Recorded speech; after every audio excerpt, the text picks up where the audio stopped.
What's up? What's up? What's up? You know the voice, you know who it is. I'm your host, Justin Emery, and thank you for joining me for episode 4 of Just in Time.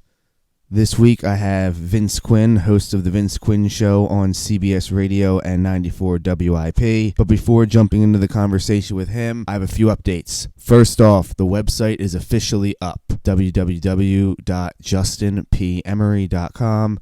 You can find all the past episodes, contact me, you can browse the merch store. All information is up on that website. And as always, you can find me on social media at Justin Emery Show. And without further ado, I got Vince Quinn, national host on The Vince Quinn Show, CBS Radio, as well as locally in Philadelphia on 94 WIP. Hey, Vince, thanks for joining the show.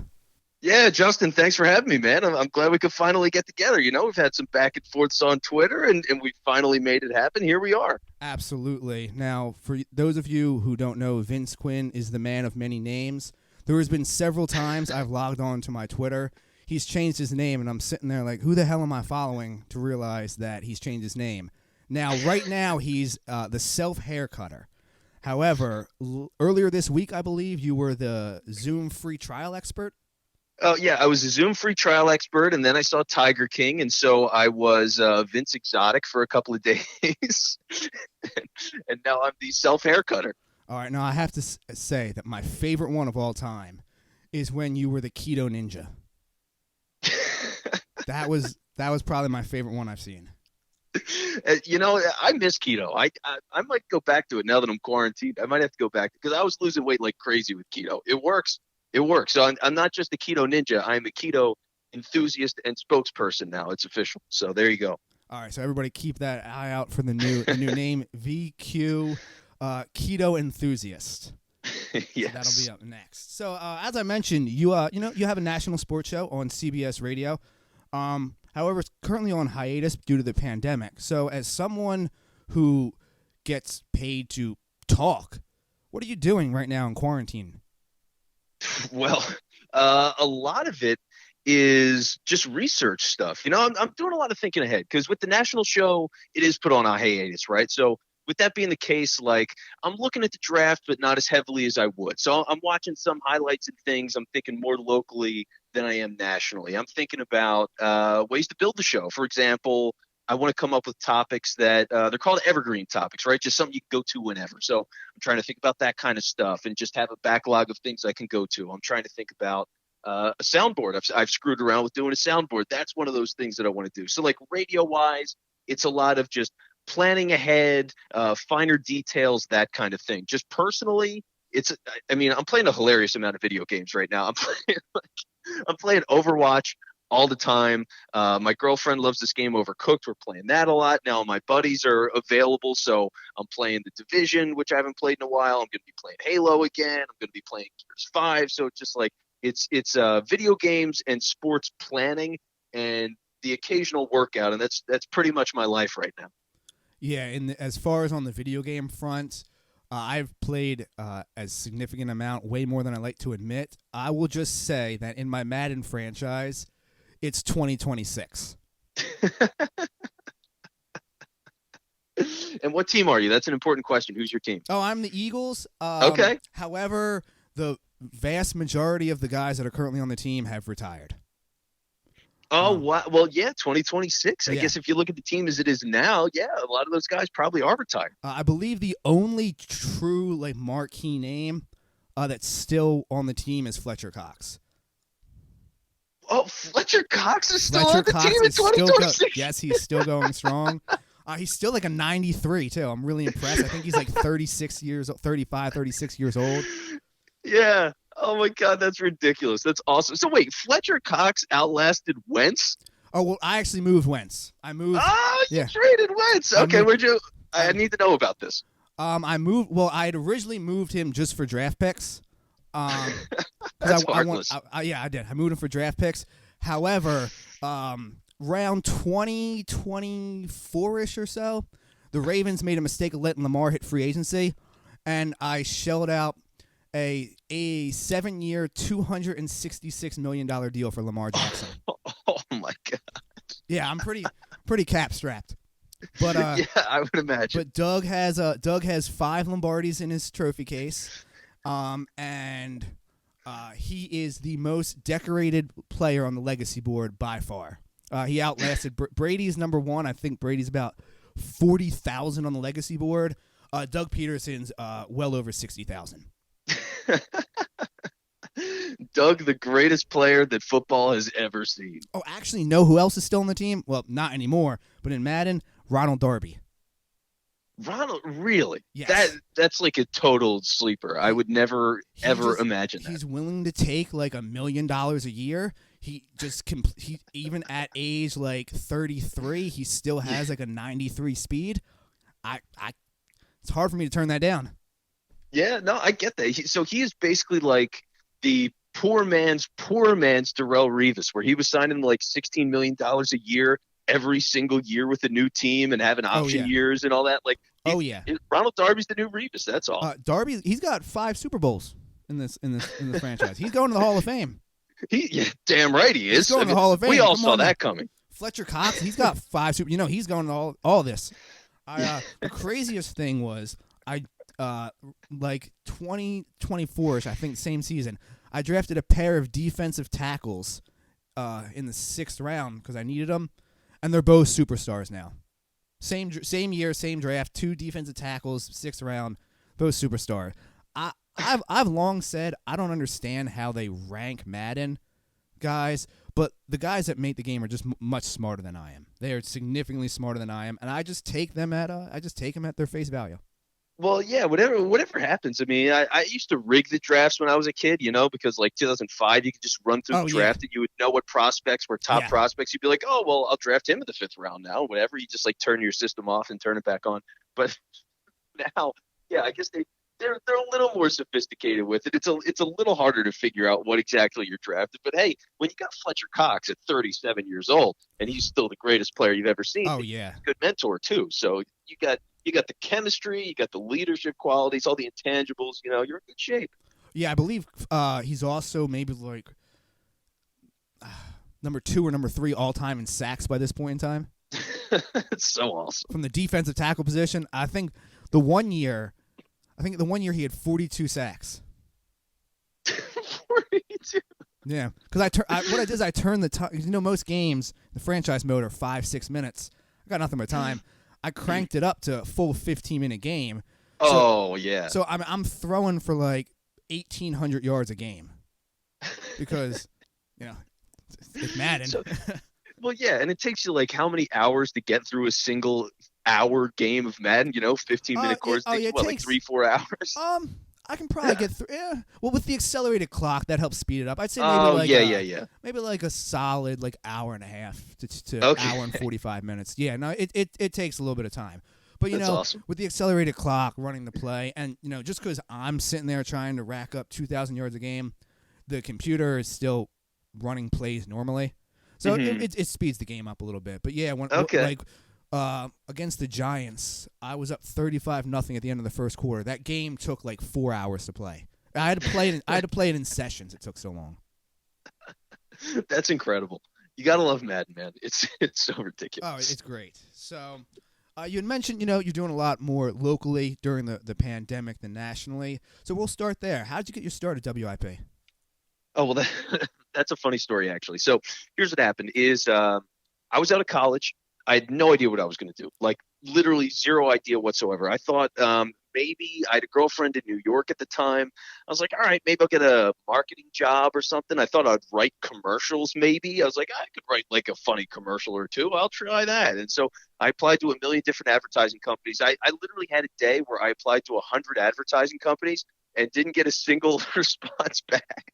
So I was like, all right. Yeah, so I was like, okay, I guess I'm not doing advertising, or at the very least, I'm not doing it in New York. So as I was sitting around, I had started a sports blog, and I was doing that for about 6 months or so. It wasn't that long, and my uncle reached out to me. He goes, okay, hey, I know a guy at WIP who does sales. Are you interested in sales? And I said, no, I'm not. Thank you very much, but I'm not interested. And so he comes back to me like 2 days later, and he goes, okay. We have a promotions job that he said is available. Would you be interested in interviewing for promotions? And I go, yeah, I'll do that. Like going to bars and all that, handing out T-shirts. That sounds pretty cool. So that's how I got my foot in the door.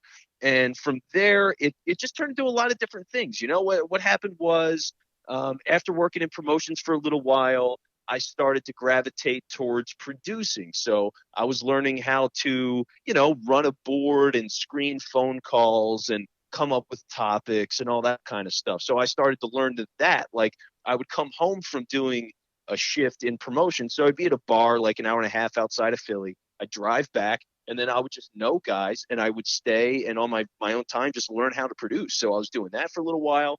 And then I convinced them, all right, I want a producer's job, get me in there. And I got in the rotation. I was doing podcasting on the side still. Eventually I got that podcast brought into WIP. Then there was a point where the Pope came to town. And when the Pope came to town, they needed hosts. So I got a shot. They needed a guy as a late night filler that could be in the city to do the show because they had the whole city walled off at that point. And I got my first crack on air because of the Pope. So like, it was a whole crazy series of events. But yeah, I mean, I got a weird opportunity in promotions and worked my way up is the long story short.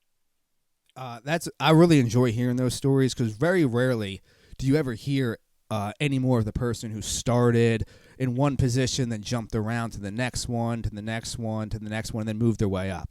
So I really enjoy hearing that. But I just want to make sure you didn't think that this was what you were going to do. And here you are, a couple years later hosting a national show.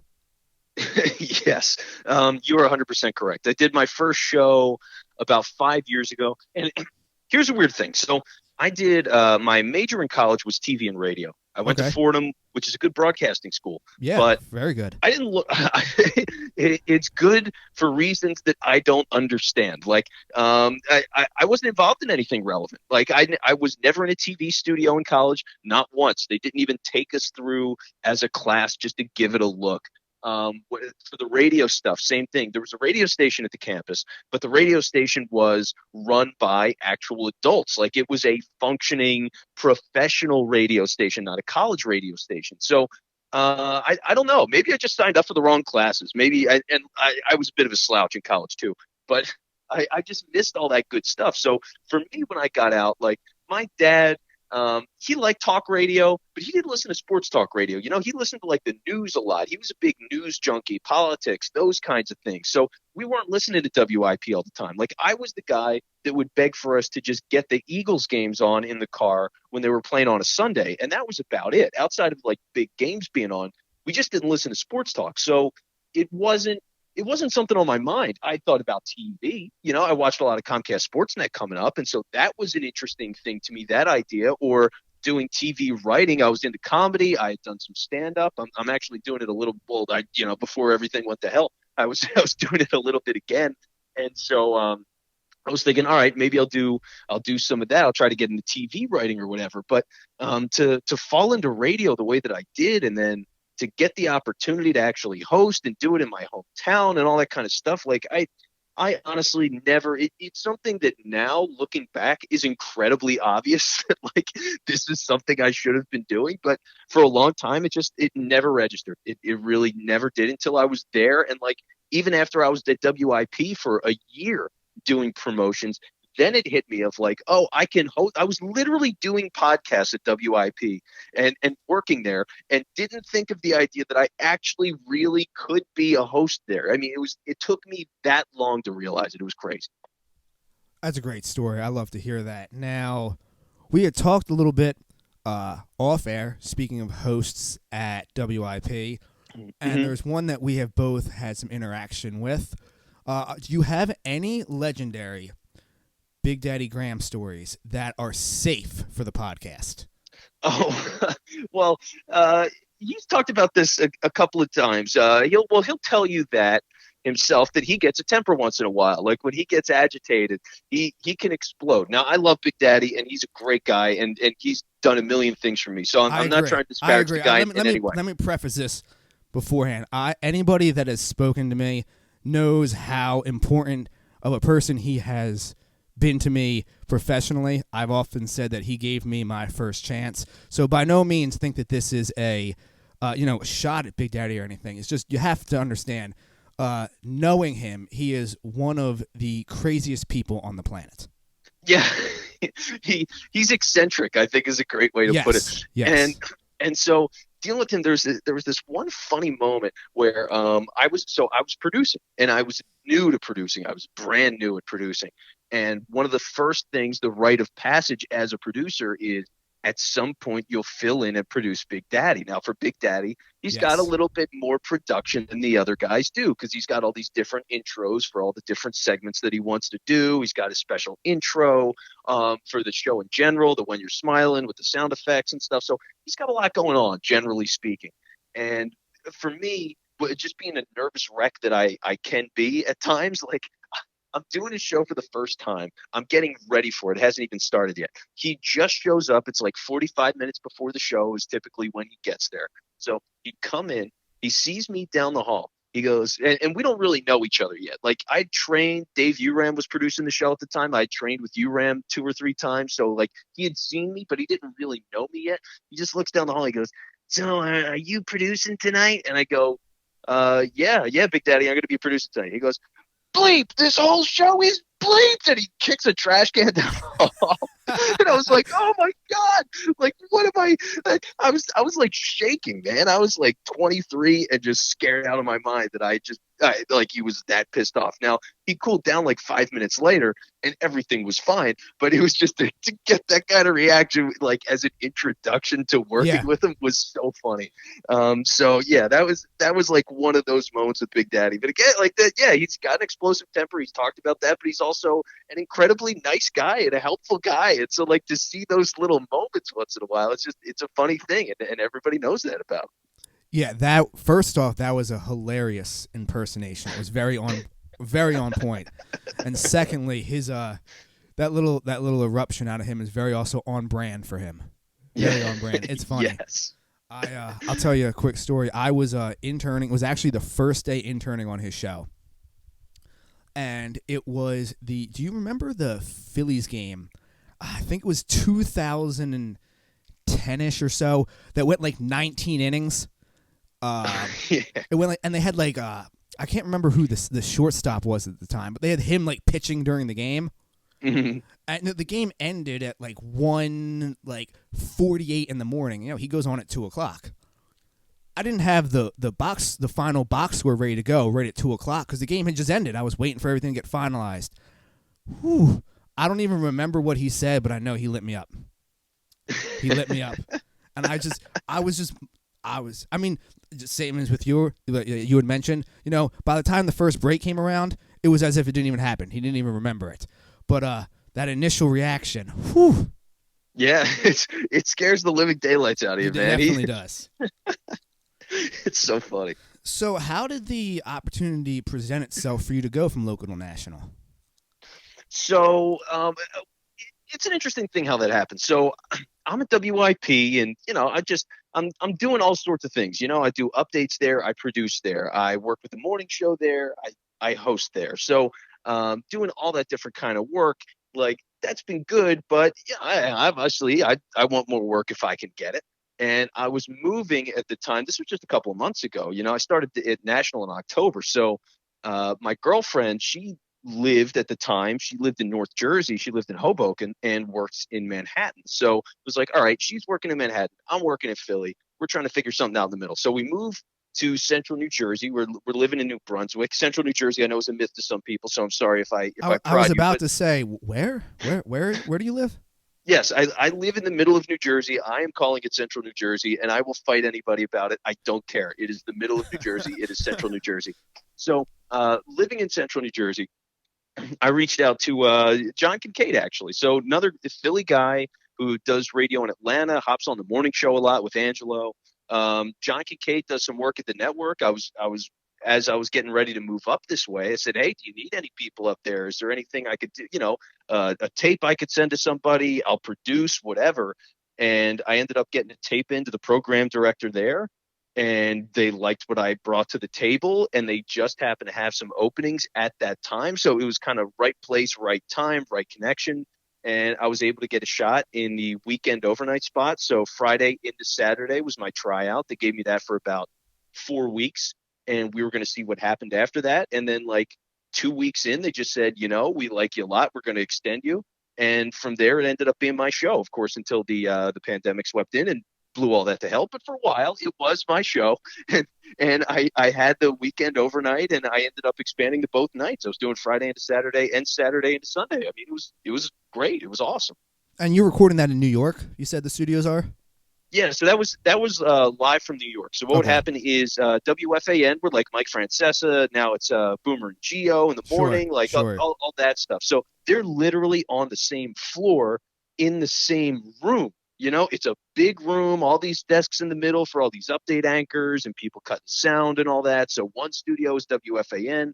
They've got another studio for FAN, and they have a third studio that's CBS Sports Radio. So it's all on the same floor in the same room in a way, and it's pretty cool. But that's where we do all of that, is right there out of New York. Oh, that's crazy. That's I actually really like that the centralized setup for that. Um, I've never been a real big fan of station, because a lot of times the same company owns a station. They'll all put them all in the same building. Obviously it's easier. But Yeah. for example, the company, our building in Vegas, we have 8 stations, but they're all over the place. Like you walk down one hallway, here's one station, there's another station. I really like the whole centralized location that they have set up there. It sounds really, really convenient. Well, yeah, it is. One, because you get a lot of people who do stuff for the network that also do stuff for the fan and vice versa. So there's a lot of interconnectedness between the two stations personality wise. And that makes it easy. Also, just the chance to meet people and all that is pretty cool. And so, yeah, it's nice to have that. I've certainly met a couple of people on the way. It's been nice.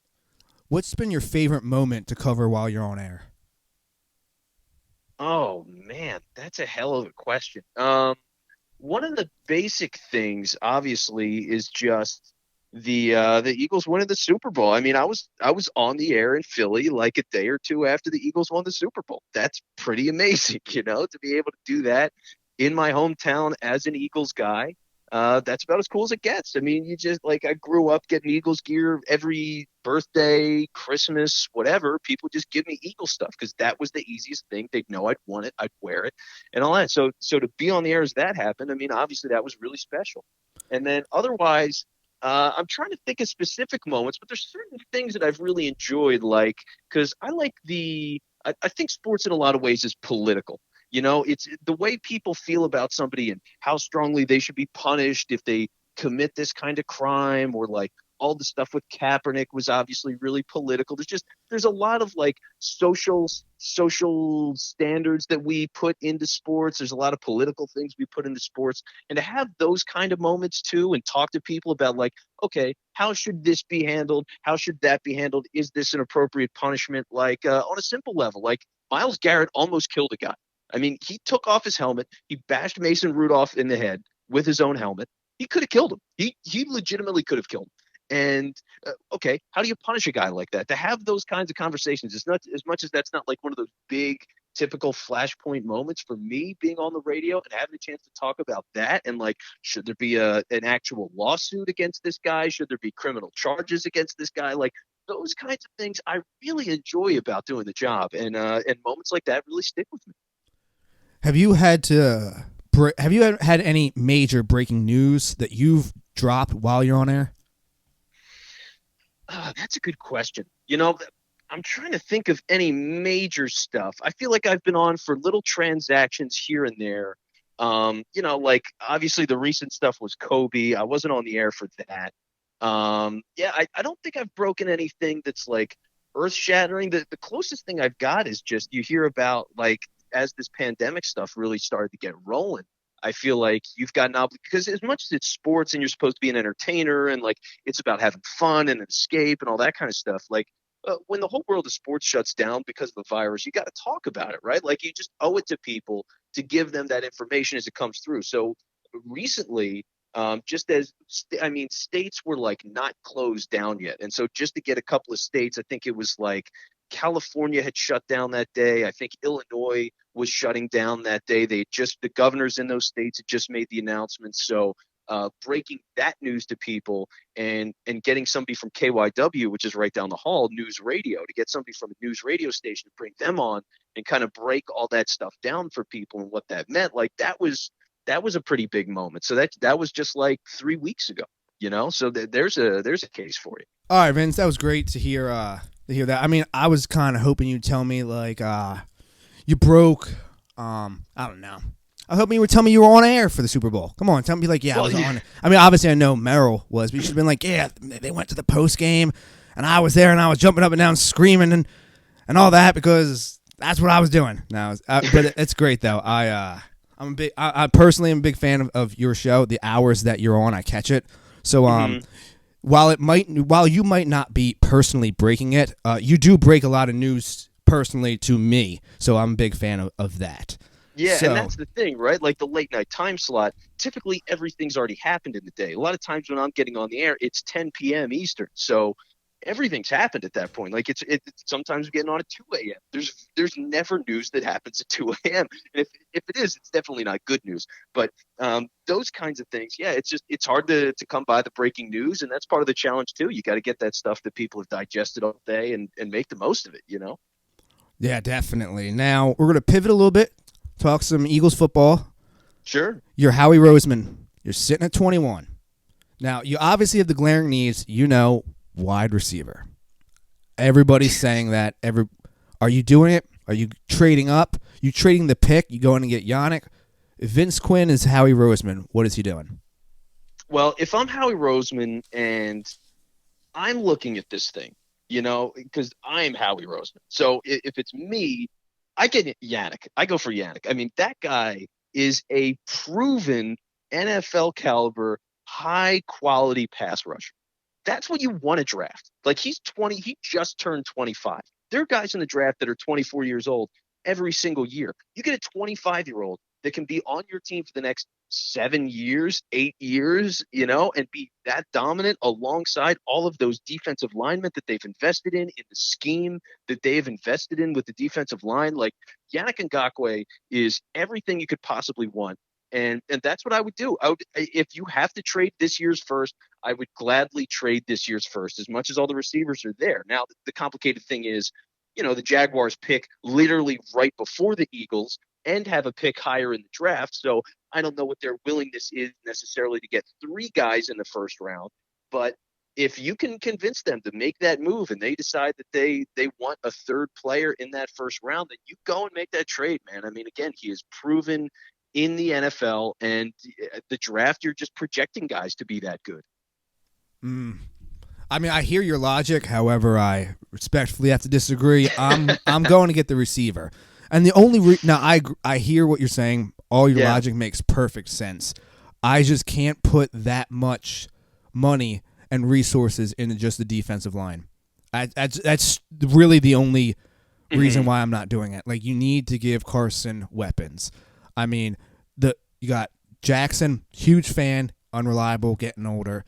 Alshon, can't rely on him, especially with the recent injury.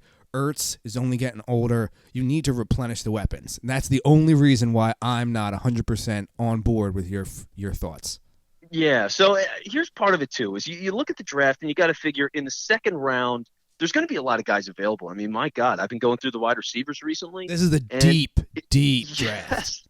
Yes, it's insanely deep. Like, there are certain guys, Brian Edwards, wide receiver, South Carolina. I was looking at his highlights yesterday, and I'm like, holy crap, how have I not heard about this guy? He's projected as being like the 10th best receiver in the draft, maybe, if not lower than that. I think I heard Ike hyping him up one day.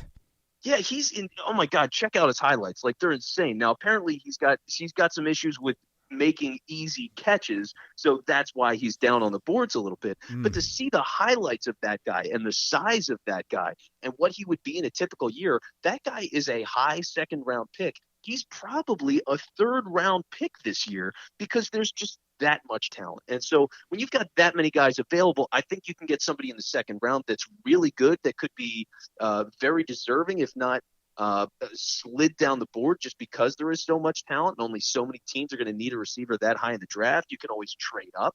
You can trade picks from next year to move up in the second round and get somebody that's really good still. So they have options there. And here's the other thing too, is like the nice thing about this year with all the wide receivers and the fact that the Eagles stockpile picks, you look at this situation here, and for them, they could trade up, and that's reasonable. And I don't think they break the bank draft wise. They could trade back and they could get a couple of wide receivers, and that could be very beneficial as well. Like, the nice thing is here, as much as we're all debating what the right move is for the Eagles, I don't know how many wrong moves there are. Like, I think there's a lot of good ways to handle this draft where Roseman, whatever he decides to do, we can make the case as to how it works. Yeah, if I'm looking at second round receivers, I'm a little biased. I'm a Penn State guy, but give me KJ Hamler. Okay. I like Hamler. I saw Dan Orlovsky, I believe it was. Or no, actually I think it was Chris Sims breaking down his film on Twitter the other day. And he was saying that in most other drafts, he's a first round pick. Yeah, he's good. It's just as long as I get a receiver, it won't save me from losing my freaking mind. And you got to figure they'll have to take one. I mean, all the reports have been that they're looking at wide receiver in the draft.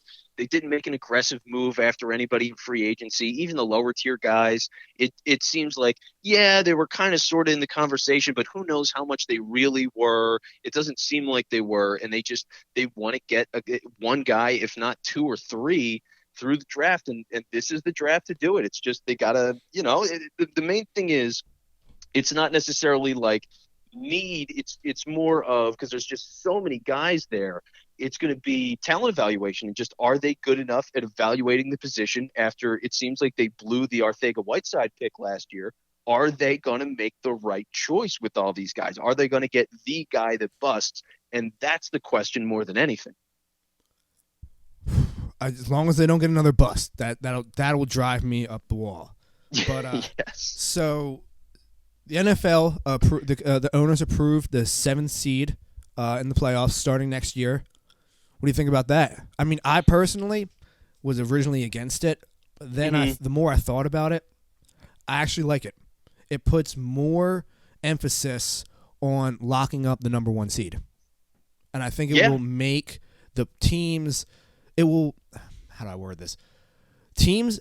It's less likely by week 17 for the playoff teams to be locked into their set positions. So you might have week 17 mean more because you could go from a 6 seed to a 4 seed or a 7 seed to a 5 seed because there's only one bye versus 2. Yeah. Yeah. The flexibility of what that means for draft positioning and the competitiveness of week 17, you're totally on. I agree with that 100%. The other thing is you think about, okay, this 7th team, how good are they and can they reasonably make some noise? I think they can. You look at the NFL and the way it works out. And when it comes to that team that just misses the cut, usually that team, you can make the case that they can win a playoff game or two. Now, you don't expect those teams to win the Super Bowl, and naturally because they're the 7th seed in the conference. But can they win a game or two? Can they disrupt things? Can they have a major upset? Yes. And that's all you're looking for. Like, as long as you're not getting a team that is completely hopeless. You look at the 8th seed in the NBA, they don't mean anything. They never meant anything. The playoff structure doesn't allow them to mean anything. It's a worthless game. It's a worthless series. But for the NFL, it is a one and done. And those teams are typically at least good, if not really good. I mean, what was it? The 11-5 Patriots one year that didn't make the playoffs, Yeah, the Matt Castle season. Yeah, so things like that happen once in a while. And to have those teams and give them opportunities and all those crazy tiebreaker scenarios of week 17, to have those even more so on the table, I think that's good for the league. It's as far as they can go. I certainly would not put another team in. This is really stretching it to the max. But can you argue 17 works? Absolutely. I support the idea. I hate 17 games, but 17 regular season games. I hate that idea, but I like 7 teams in the playoffs. I'm with you on board. I'm not a fan of the 17th game, especially not adding a second bye. I feel like if you're going to go to 17 games, add a second bye. But I have come around to the thought of the 7th seed being something I can get with. Now, I'm going to ask you one quick Sixers question. Okay. Do you think that due to everything that's going on with the pandemic, did this save Brett Brown's job? If I was the Sixers, no, it doesn't. Thank you. Thank you. It's just, I get the sentimentality, and for them, it's going to feel terrible because they love that guy in the building. He's the reason most of them have jobs. He was GM for a while. He hired Elton Brand to be the GM. No sense, So, it's going to be difficult for them to say, Brett, you didn't even get your shot at the playoffs, but you're fired. But also, you look at the evidence, and what were the odds that the Sixers were going to go anywhere anyway? So, I just don't buy it. And when you look at Brett Brown, he's had plenty of time to prove himself. I think he's a good coach. He's clearly not a great coach. And so given the state of the organization, all the messes they made, and the number of, natural progression of things, the coach is the first thing to go. And it's just time. I hate that it goes this way for Brett. I like him as a guy, but it's time. Even if he never plays another game, they got to let him go. I could not agree with you anymore. I'm so glad that you said that. One last question before I let you go out the door. Outside of Tiger King, please do not say that. Give me some quarantine recommendations to add to the list. Ooh, let's see. Show, Watchmen movie. Yeah, I'm open to anything. Show, movie. Okay, so yeah, I just saw Watchmen on HBO. I watched that whole series. That was really good. It's one season. I think it's only going to be one season. It's like 8 or 9 episodes. Just incredibly well written, great casting, all that kind of stuff. I recommend that show a ton. I think it's exceptional. I'm watching The Wire right now. I'm going back and watching The Wire. My girlfriend hasn't seen it, so we're getting into that pretty heavily. That's really good. I'm a documentary guy. I like learning things. I like learning about culture. I like learning about animals. I watch Planet Earth like crazy. Now you're speaking my language. Yeah, so there's a show on Netflix called Explain, and it's really great. Yes. Have you seen that show? I've seen them. I've seen it all. Yes. So I'm very just good. getting into Explained. I think that show is amazing. I'm trying to think. Here's another one that's on my list that I want to see, but I haven't seen yet. McMillions. That whole show is a documentary about how the Monopoly game for McDonald's was actually a scam, rigged. Yeah. Yeah, it was. I did see that. It's very good. It's a little slow in the beginning. Okay. When you got to get past the first 10 or 15 minutes, but then you're not gonna want to walk away until it's done. Yeah, so I'm excited to watch that, and that's my short list for now. I don't want to rattle off things. Those are a couple of things that are worth your time in this quarantine. Definitely, they are written down and noted. Vince, let everybody know where they can find you at, and let everybody know when they can hear you on air. Yeah, so you can find me on Twitter at It's Vince Quinn. It's all one word, It's Vince Quinn. I'm on Instagram as well. I don't really do a ton on there, but hey, if you want to follow me on the gram, you can find me on the gram. Got to shill out everything, right, baby? It's all promotion time. And then let's see, WIP, typically I've been on Thursday nights from 10 to 2. I may or may not have the Rona. I can't get tested. I've tried a couple of times, but I've been sick for about 2 weeks now. Actually, today marks 2 weeks. So hopefully I'm back next Thursday, but that is not a guarantee on WIP. And I'm working on podcasting now that the national show has been put on hold. I'm going to start podcasting again, and I will release details of that when it's ready on Twitter. So again, at It's Vince Quinn for all that. Well, I hope you feel better. Hopefully you don't have the Rona, and let everybody know when that drops, because you definitely will have a subscriber right here. Well, there we go. Glad to hear it, Justin. Thanks a lot for joining the program, Vince, and I look forward to having you back in the future to continue chatting.